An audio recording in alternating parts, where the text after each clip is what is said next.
Martin Lewis, a financial broadcaster and journalist, clashed with Lisa Nandy, Labour's culture minister, and it was all about winter fuel payments that have been cut and trying to put pensioners on pension credit. But it's pretty dark when you get into the detail. Let me know your thoughts on the winter fuel cuts in the comments. Look, you have been a campaigner for the poorest in society for a very long time. So it seems rather odd that you're sitting there defending a policy that the likes of Age UK, Citizens Advice, I've been campaigning on it myself, are pulling their hair out about 780,000 pensioners on below £11,400 a year are not going to get the winter fuel payment because they don't get pension credit. There are systems that could be put in place to fix it. Why are you defending this? We are working really hard to put systems in place to fix it. Part of the intention behind the move that we've made is to deal with the £22 billion economic black hole. I won't dwell on that too much, Martin, because I know we've made that argument. I know you want to talk about the poorest, but making sure that we're targeting help at those who most need it, which is why we've introduced this change to the winter fuel payment so that not everybody is universally eligible for it. So the argument is there's £22 billion that they've discovered. They need to deal with it. How are they going to deal with it? And what they're saying here doesn't make a whole lot of sense. The savings that they'll make is about 1.3 billion. But what happens with those people if they end up in hospital in hundreds of thousands of numbers? And we're going to go into detail about why that's going to happen, or likely to happen, in a minute. The average cost of having someone in hospital per day is £900. With anything that requires critical care, it can be upwards of £2,000 per day. The annual cost is £3,900 a year.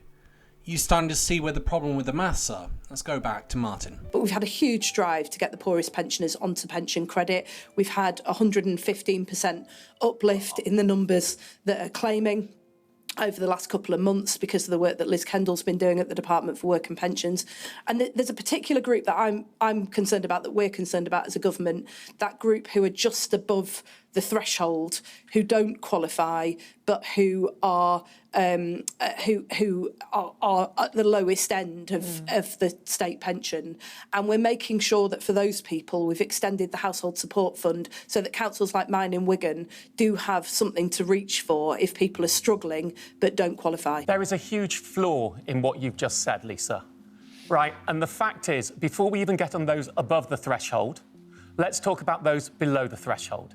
Those people who are eligible for pension credit, 780,000 of them, who you believe should get the winter fuel payment of up to £300, who are already missing last year's cost of living payment. Now, I've been shouting about this longer and louder than anybody else about getting pension credit.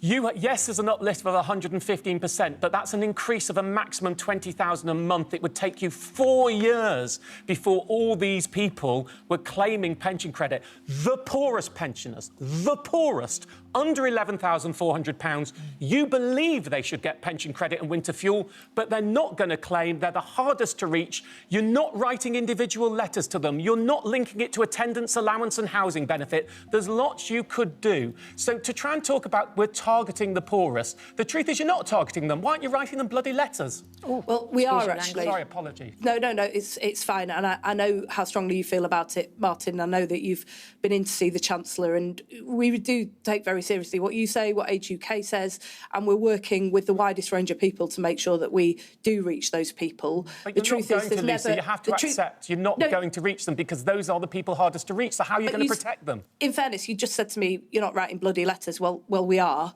And I just wanted to explain that because I don't want people to think that for a moment we're going to leave people high and dry. For that group of people, there's never been a drive to get them onto pension credit. And you're right that it is extremely challenging. You have people, for example, who've got dementia or other reasons why they've not applied for pension credit. They need far more support to be able to navigate the system. Lisa has somewhat let the cat out of the bag with this one. She's admitted they recognise that some people aren't going to be able to do the form. Part of the reason for them not being able to do the form, which is right in front of you now, is that there are 240 questions to answer. If you're someone who suffers with dementia or mental health problems or PTSD, this in itself could be a hugely stressful operation, and you might actually put it off just because of those 240 questions. And Martin was stating that only 20,000 a month are taking this up, and that means there's 40,000 that have completed the forms and are now on pension credit. That means 740,000 are not. That's why we're working with local councils all over the country. My council in Wigan is writing out to everybody who they think is eligible.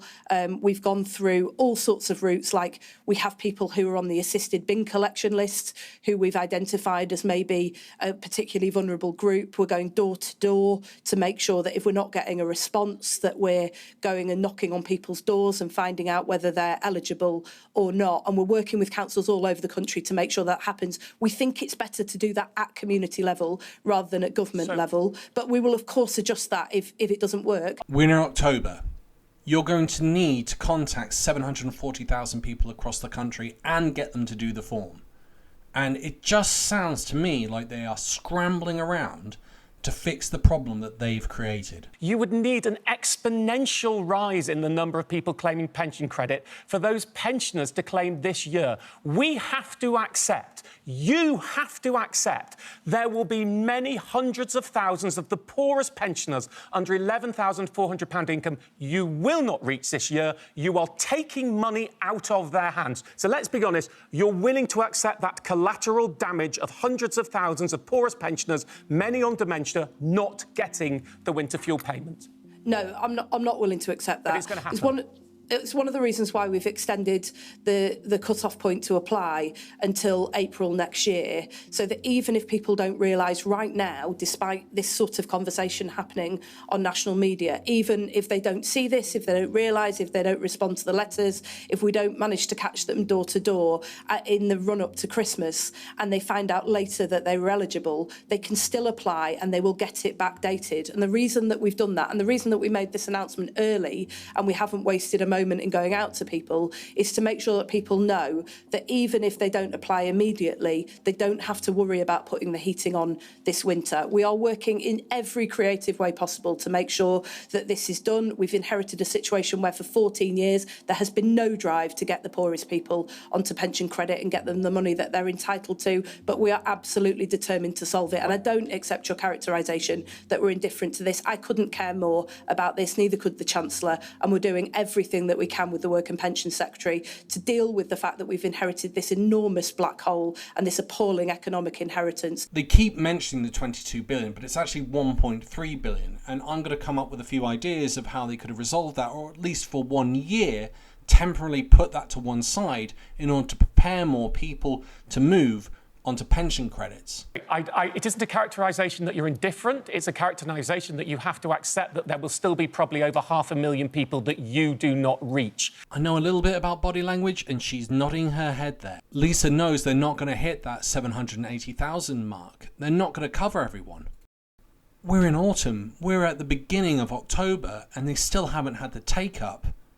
And there's already signs that this year is going to be colder than normal. It is your government who chose to link the winter fuel payment to pension credit. You chose that metric, not anybody else. You can't put that on the past government. I just want you to say to me, how many people do you think by next April will be eligible for pension credit, so under 11,400 income, the poorest in society, and will not have claimed it? Because I'm willing to bet a lot of money it'll still be substantially north of over 500,000. So you have to accept that. And what are you going to do for those people who'll never apply because they're not in a mental position to answer the 240 question potential list of applying for pension credit? Well, Martin, I don't want to make a bet with you. I want to work together to fix it. That's the ambition and the intention of our government. We are the Labour Party and we don't leave the poorest people behind. Every time we've been in government, whether it's tackling pensioner poverty or child poverty under the last government and successive Labour governments, we support the poorest people in society. But what we cannot do is allow those people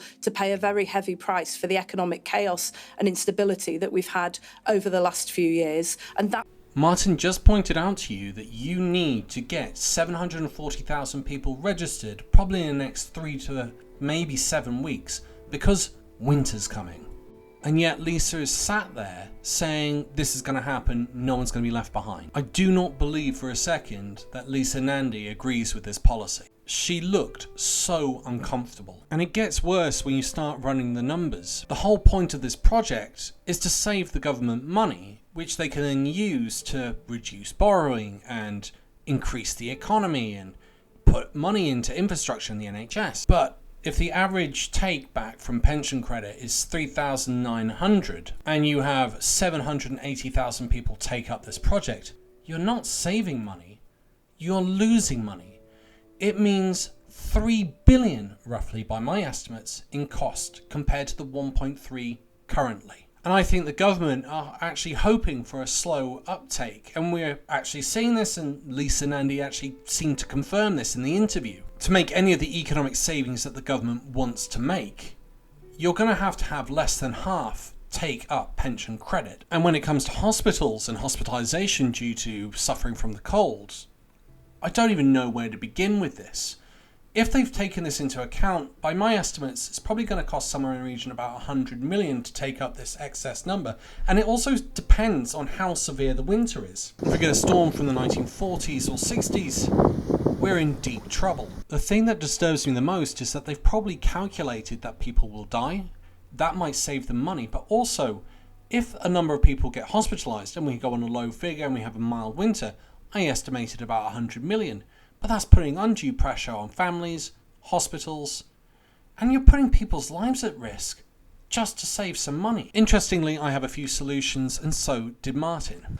My suggestion was that you link it to council tax bands A to C and automatically give it to all pensioners, which would have saved about half the amount of money and would have covered about 80% of the poorest pensioners rather than 20% of the poorest pensioners. Imperfect, but workable. For me, I would have taken away the tax exemption you get. So when you earn £12,570, it's not taxed. I would have taken that away from anyone earning over 100,000. That's about 5% of the population. With 800,000 people a year in the UK earning over 100,000, that means you probably raise somewhere in the region of about 2 billion, which would cover all your costs. Can you describe in one word what you think of the winter fuel policy? If you enjoyed today's episode, please hit that like and subscribe button. And once again, thank you to all my Patreon and YouTube supporters. You keep this channel going and growing. Once again, thanks for listening. Bye for now.